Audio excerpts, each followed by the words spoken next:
52년간 우시아가 통치를 했는데요. 사실은 한편으로 보면 이렇게 유다에서 제일 긴 통치를 했다는 것 자체가 평화의 시기고 번영의 시기라는 의미를 가지고 있습니다. 오랜만에 전성기를 누리고 있었지만 또 한편으로는 이렇게 긴 평화 앞에서 우시아는 교만해졌고요. 지도자가 교만해진다는 것은 사실은 사회가 부패하고 타락한다는 것을 또 동시에 가지고 있습니다. 어쨌거나 한편으로는 전성기여서 평안하다라고 생각했는데요. 우시아가 죽던 해가 되자, 다시 말하면 왕이 이제 죽는 해가 되자 이 아수르 세력이 갑자기 제국으로 발돋움하면서 얼마 전까지는 유다가 참 번영하다 이렇게 생각했는데 지금은 유다가 갑자기 존립의 기반 자체가 흔들리는, 어쩌면 나라가 사라지게 될 정도의 위기 가운데 이제 처하게 되었는데요. 바로 이때 이와 같은 변동기에 이사야는 하나님을 배우게 되었습니다. 성전 보좌에 앉으신 영광에 가득 찬 하나님을 배우게 되었다는 것입니다. 2절 그가 본 하나님에 대해서 이렇게 묘사하고 있습니다. 2절부터 4절까지 보겠습니다. 교독을 하겠습니다. 스랍들이 모시고 섰는데 각기 6날개가 있어 그 둘로는 자기의 얼굴을 가리었고 그 둘로는 자기의 발을 가리었고 그 둘로는 날며 서로 불러 이르되 거룩하다 거룩하다 거룩하다 만군의 여호와여 그의 영광이 온 땅에 충만하도다 하더라. 4절 같이 읽읍시다.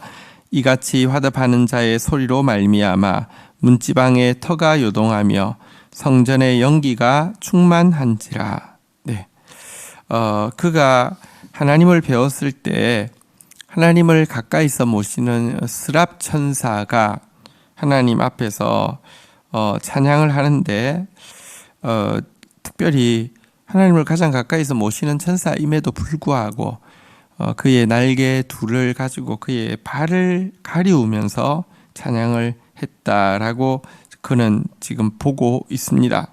다시 말하면 곁에서 시중드는 천사마저도 하나님의 거룩하심 앞에서 두려워하면서 이제 하나님을 찬양했는데요. 찬양하는 내용이 무엇입니까? 거룩하다, 거룩하다, 거룩하다. 만군의 여호와여 그의 영광이 온 땅에 충만하도다 였습니다. 이것은 이사야가 보았던 것뿐 아니라 사도 요한도 보게 되었는데 동일하게 거룩하다, 거룩하다, 거룩하다, 만군의 여호와여 이렇게 찬양하는 소리를 듣게 되었습니다. 하나님의 거룩하심이 얼마나 컸던지, 그리고 이 같은 소리 앞에서요, 문지방의 터가, 성전 문지방의 터가 요동할 정도였고 또 성전의 연기가 충만하였다라고 이야기하고 있습니다. 여러분, 이 찬양의 소리가 얼마나 크든지 성전 문지방의 터가 요동할 정도였다라고 이야기하고 있는데 성경 많은 곳에 이 찬양 소리를 많은 물소리와 같았다 이렇게 이제 표현하고 있습니다. 폭포 소리와 같았다 이렇게 표현하고 있고요.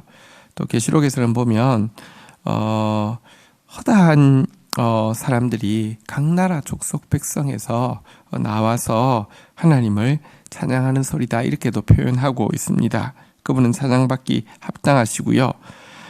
이 성전의 연기가 가득하다는 것은 그의 임재가 가득한 것을 이야기합니다. 영광 가운데 그의 임재가 이제 가득했던 모습을 보여줍니다. 어쨌든 그가 보았던 하나님의 모습의 핵심은 하나님의 거룩하심이었습니다. 이 거룩하심을 배우게 된 이사야는 어떻게 고백을 하고 있습니까? 5절 한번 보도록 하겠습니다. 같이 읽겠습니다. 그때에 내가 말하되 화로다 나여 망하게 되었도다. 나는 입술이 부정한 사람이요 나는 입술이 부정한 백성 중에 거주하면서 만군의 여호와이신 왕을 배웠음이로다 하였더라.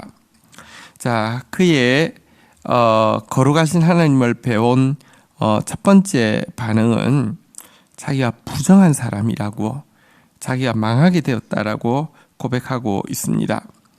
특별히 그가 부정하다고 고백하고 있는 제일 중요한 이유는 그의 입술에 대한 것이었습니다. 내 입술이 부정합니다.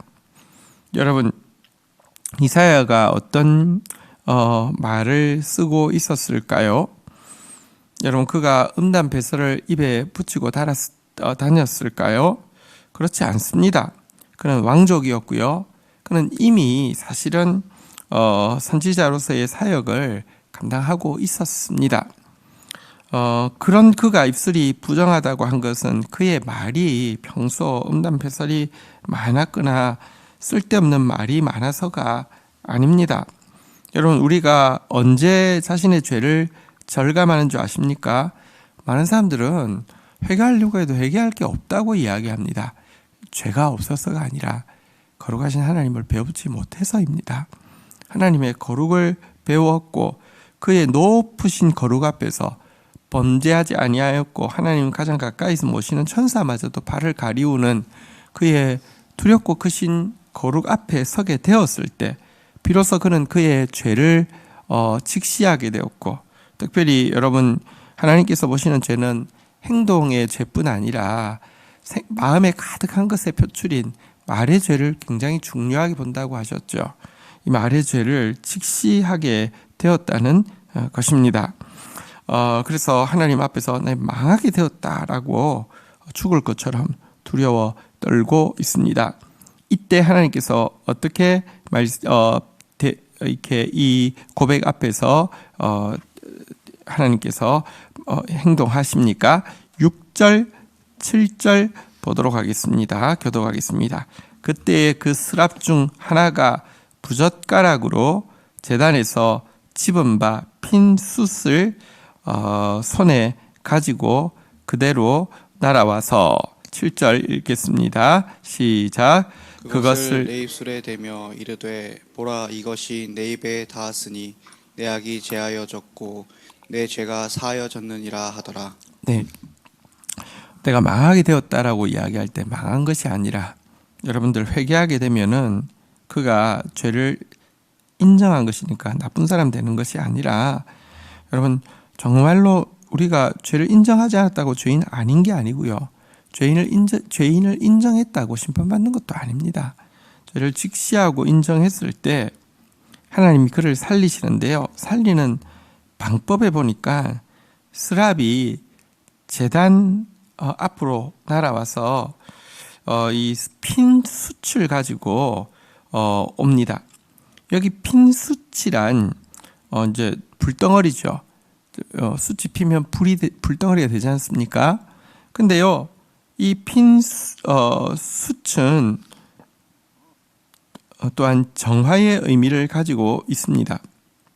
그래서 에스겔서에도 보면 숯을 취해서 가지라고 이제 심판하는 천사와 구원하는 천사 중에서 구원하는 천사에게 명령하고 있는 장면도 볼 수 있습니다.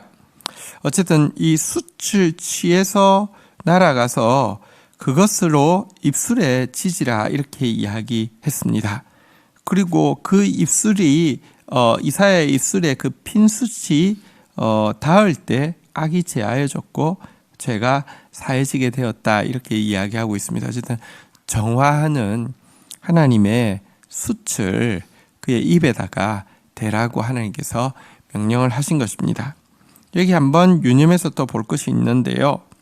스랍이 이제 숯을 취함에 있어서 부젓가락으로 취했습니다. 왜 부젓가락으로 취했습니까? 천사가 숯에 손이 닿으면 손이 탁까요? 손이 뜨거울까 봐서 부젓가락으로 취했습니까? 만약 그럴 것 같으면 진짜 천사도 이 핀수트에 손을 안 대는데 그걸 가지고 이사야의 입술에 대는 것은 여러분 고문 아닙니까? 옛날에 보면 막 일본 그 순사들이 독립운동하는 분이나 아니면 정말 신앙 지키는 분들 막 이렇게 불로 인두로 막 치지는 이런 거 아닙니까? 천사가 핀수트에 손을 대면 큰일 납니까? 왜 부젓가락으로 이렇게 찝었을까요? 이유가 있습니다.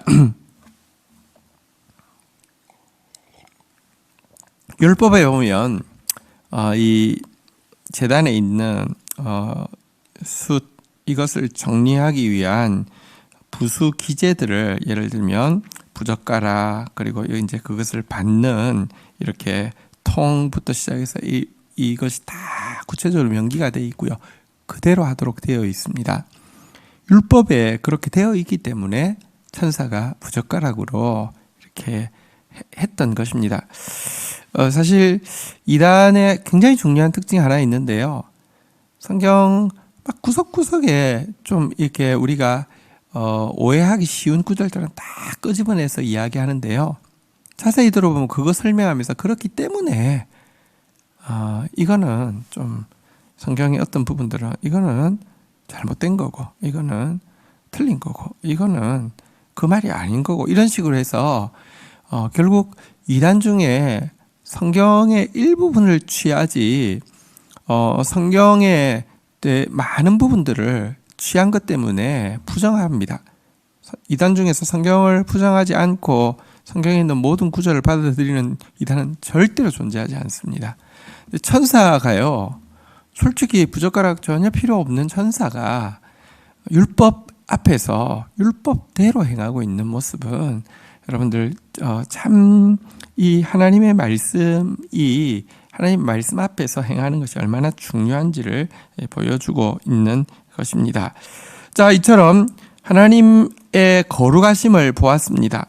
하나님이 정말 통치자이심을 조금 전까지는 우시아가 있어서 나라가 평안하다고 생각했는데 우시아가 없으니까 나라 자체가 아예 존립 기반 자체를 잃어버리는 것 같은 그런 위기 상황에서 하나님이 통치자시구나라는 사실을 보게 되었고 그 하나님의 거룩하심 앞에서 자기 죄 때문에 두려워 탄식하게 되었고 또 탄식하는 그에게 하나님께서 입술을 정화하게 하는 것을 경험하고 난 이후에 8절 보겠습니다.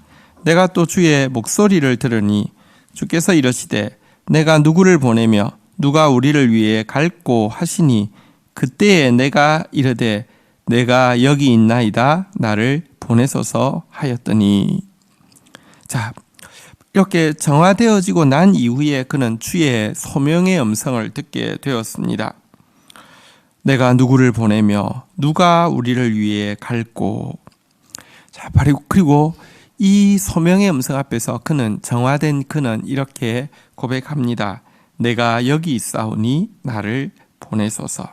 여기서 참으로 우리가 하나님의 사람으로 세워지는 과정을 보게 됩니다. 하나님의 사람이 되어지기 위해서는 먼저 하나님을 배워야 합니다. 하나님을 정말로 만나는 체험이 있어야 합니다.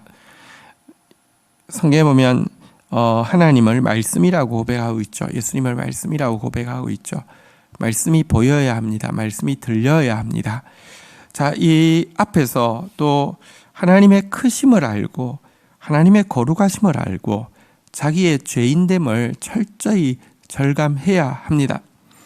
그때에야 하나님의 또 성령의 불로 정화를 경험하게 되고 성령의 불로 정화된 다음에야 하나님의 소명을 자원하여 뜨거운 마음으로 받아들일 수 있는 것입니다.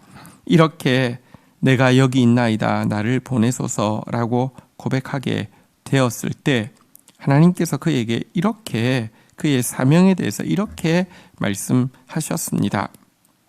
자, 9절, 10절 교독하겠습니다. 9절 여호와께서 이르시되 가서 이 백성에게 이르기를 너희가 듣기는 들어도 깨닫지 못할 것이요 보기는 보아도 알지 못하리라 하여 이 백성의 마음을 둔하게 하며 그들의 귀가 막히고 그들의 눈이 감기게 하라. 염려하건대 그들이 눈으로 보고 귀로 듣고 마음으로 깨닫고 다시 돌아와 고침을 받을까 하노라 하시기로. 네. 자, 이제 그를 사역자로 보내시면서 하나님이 하신 말씀입니다. 사역을 하기 위해서는 그의 사역의 대상이 누군지를 제대로 아는 것이 필요하죠. 하나님이 나를 보내소서라고 고백하는 이 이사야를 내가 누구를 보내며라고 하신 하나님께서 이제 그가 사역할 대상에 대해서 이야기해 주고 있는데요. 이 백성에게 이르기를, 사역의 대상이죠. 너희는 듣기는 들어도 깨닫지 못할 것이요 보기는 보아도 알지 못하리라 하여, 들어도 깨닫지 못할 것이다, 보아도 알지 못할 것이다 라고 하라는 것입니다. 그리고 하나님께서 이렇게 말씀하십니다. 이 백성의 마음을 둔하게 하고 귀가 막히게 하고 눈이 감기게 할 것이다 라고 말씀하십니다. 들어도 보아도 깨닫지 못하고 알지 못하는 이유는 하나님이 마음을 둔하게 하고 귀가 막히게 하고 눈이 감기게 할 것이다 라고 말씀하신 것입니다. 왜 이렇게 귀가 막히고 눈이 감기고 마음이 둔하게 하십니까? 10절 후반부에 보니까 그들 눈으로 보아도 귀로 들어도 마음으로 깨달아도 귀로 보고 귀로 듣고 마음으로 깨닫고 눈으로 보아서 내게 와서 고침 받을까 염려되어서 내가 마음을 둔하게 하고 귀를 막히게 하고 눈을 감기게 한다 라고 지금 말씀하셨습니다. 자, 그런데 이런 구절을 해석함에 있어서는 굉장히 성경을 해석하는 제일 중요한 원리 중에 하나는 성경 전체를 통해서 성경을 해석하는 것입니다. 딱 내용만 보면 하나님이 진짜 얘들이 구원받을까 봐서 걱정이 되어서 교묘하게 감춘다는 것처럼 보이죠. 전혀 그렇지 않습니다. 왜냐고 하면 이런 표현이 성경에 많은데 그 전후 문맥을 보면 하나님께서 아무리 말씀을 전하셔도 교만하여서 귀를 막고 눈을 감고 등을 돌리고 듣지 않는다라고 하나님께서 탄식하시면서 그 결과 내가 보이지도 들리지도 깨닫지도 못하게 하겠다라고 말씀하고 있지, 하나님께서 워낙에 듣고 싶고 보고 싶고 돌이키고 싶은 그들에게 하나님께서 그것을 감춘다는 뜻이 전혀 아닌 것입니다. 하나님의 말씀을 아무리 이사야를 보내어서 선포해도 여기에 귀 기울이지 않을 그들에 대한 하나님의 안타까움과 하나님의 탄식을 역설적으로 보여주는 것이지 하나님께서 그들이 돌이키기를 원하지 않는다는 뜻이 절대 아닙니다. 이 구절을 신천지에서도 이야기하죠. 이 구절 이야기해놓고 보아라. 일반 신자들은 보고 싶어도 듣고 싶어도 깨닫고 싶어도 하나님께서 보이지도 들리지도 깨닫지도 못하게 한다. 그 방법이 뭔 줄 아느냐? 비유다. 이 비유 풀이는 아무나 할 수 없다. 나만 할 수 있다. 그래, 이 비유로만 내가 하는 이유는 일반 신자들은 다 멸망하고 요거 선택한 너희들에게만 알려주어서 너희들만 구원받게 하기 위함이다 라고 이야기합니다. 전혀 그렇지 않습니다. 그래서 성경 거의 전부 다를 비유로 풀죠. 성경 해석의 아주 중요한 원리는요, 역사는 역사로 푸는 것이고 예언은 예언으로 푸는 것이고요, 시는 시로 푸는 것이고요. 그 풀이를 하기 위해서 단어 하나, 문맥 하나, 문장 하나, 그리고 그와 성경 전체의 흐름에서 그것이 그런 뜻인지를 다른 성경 구절들과 모든 성경 구절들이 동일하게 지지해야지만 그런 뜻이 된다는 것이죠. 예수님께서 비유로 이야기하신 것은, 여러분들, 비유는 쉽게 하기 위함입니다. 비유는 쉽게 설명할 때 쓰는 것이지 어렵게 설명하는 것이 아닙니다. 그래서 어린아이처럼 겸손한 마음 가지고 있는 사람들은 누구나 알 수 있게 하기 위함이고요. 근데 교만하게 책 잡기 위해서 와 있는 바리새인들은 명시적인 이야기를 해야지만 꼬투리를 잡아서 이렇게 위험에 빠뜨릴 수 있는데, 그들이 교만하기 때문에 또 명시적으로 꼬투리 잡기 위해 온 그들에게만 어려울 뿐이지 일반적으로는 쉽습니다. 게다가 예수님께서는 비유 말씀하시고 나서는 바로 그 비유의 뜻을 제자들에게 풀어주셨습니다. 그 비유 풀이를 보면 누구나 겸손하면 다 알 수 있는 말이지 무슨 신비한 같은 공식을 가지고 푼 것이 아님을 알 수 있습니다. 자, 이처럼 하나님의 말씀이 얘야 너가 가도 걔들 보고 듣고 깨달아서 돌아와서 고침받지 않도록 조심해라, 이 말이 아닌 것을 그는 알았죠. 제발 그들이 돌아와서 고침받기를 원한다는 하나님의 탄식을 아는데, 그런데 그들이 돌아오지 않을 것이라는 의미를 알았기 때문에 11절에 보면 그는 이렇게 묻고 하나님은 이렇게 답하고 계십니다. 11절 12절입니다. 교독하겠습니다.